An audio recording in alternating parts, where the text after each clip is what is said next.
Uncle uncle, একটা কথা বলেছেন, মশার কয় দাঁত হয়?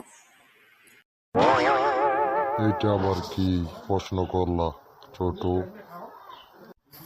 আমি তো কালকে একটা মশা মারছিলাম, কিন্তু একটাও তো দাঁত দেখি নাই। ওখানে আমি জানি না মশার কয়টা দাঁত হয়। আঙ্কেল, আপনি যদি এই প্রশ্নটা না পারেন তাহলে আমাকে আইসক্রিম কিনে দিতে হবে।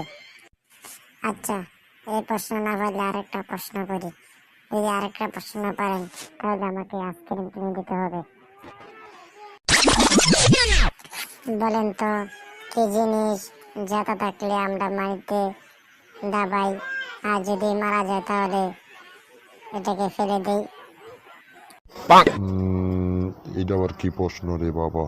আমি পারবো না ছোট, তোকে আইসক্রিম কিনে দেবো, চল আমার সাথে।